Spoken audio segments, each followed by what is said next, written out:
Hey guys, Scar9 here, and welcome back to my channel today. In this video, we're going to be taking a look at a brand new interview between Luke Smith and PlayStationLifestyle.com. As always, I will have the full interview linked down below, but there are really two main takeaways that we're going to be talking about from this interview. The first has to do with NPCs that will and will not be returning into Destiny 2, and the second topic is probably the most important thing that we've heard about Destiny 2 thus far, and that is how weapon balancing is going to work. So let's go ahead and get into this. So first off, let's go ahead and talk about the NPCs that will or will not be returning. What Luke Smith had to say about this was, quote, "You're gonna have some more exposure to some of those folks for sure. Some will return, some will not. Some of the characters that do not return will not have an explanation. We're not gonna say what happened to character X because, you know, we don't need to at this time, and because when character X returns, maybe that character will have a story that they want to tell you about where they went." Certainly some of those characters like Rahool, I mean, what's a Destiny game that doesn't have a cryptarch? So we can take a couple different things from these statements. So first off, he mentions that character X leaves and then we don't get an explanation why they left.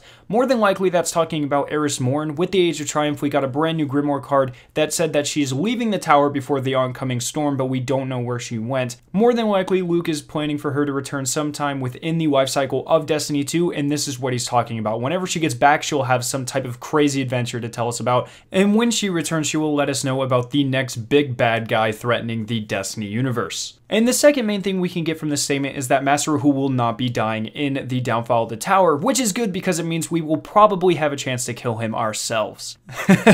Of course, that's a joke. We all have resentment towards Master Rahool. He was the biggest troll in year one, but he will not be dying in the downfall of the tower and probably not anytime in the foreseeable future. So that is everything to do with returning NPCs. It's good to know that we will see some returning faces, but a lot of stories will be kept on a back burner so we have more content going into the future years of Destiny 2. Now let's go ahead and talk about how weapon balancing will be handled within Destiny 2. Luke Smith said, quote, "The weapons are now all hand-built in a way where, before they had random talents.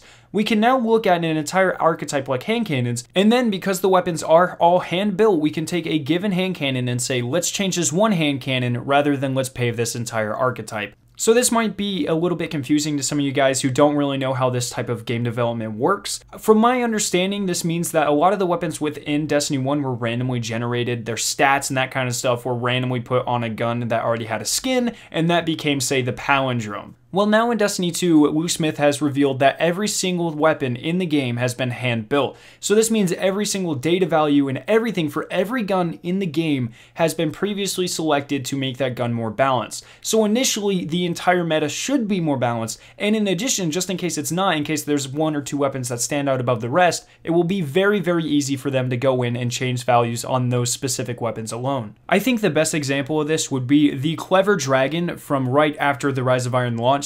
If you guys remember, it was the most powerful weapon we had pretty much ever seen in Destiny, and the reason for that was the high caliber rounds on the weapon. However, because of the way the weapon system was set up in Destiny 1, they actually had to go through and nerf high caliber rounds on every high rate of fire pulse rifle, so the Clever Dragon was not the only one affected by this patch. Every high rate of fire pulse rifle with high caliber rounds was actually affected in a negative way. But now, because every single weapon is hand-built, this will no longer be a problem within Destiny 2. So this is why it is such a huge deal in Destiny 2. We will no longer have these 6 or 7 month long metas where it is all just everyone using a Clever Dragon or a Thorn or the Vex Mytho class, because they can go in and change these things really quickly, it seems like, which is definitely a huge step in the correct direction. So those are the two main points from this interview I really wanted to share with you guys. So let me know how disappointed you guys are that Master Rahool will not be squished like a bug in the downfall of the tower down in the comment section below. I hope you guys did enjoy this video. If you did, make sure to leave a like rating and to share it with your friends.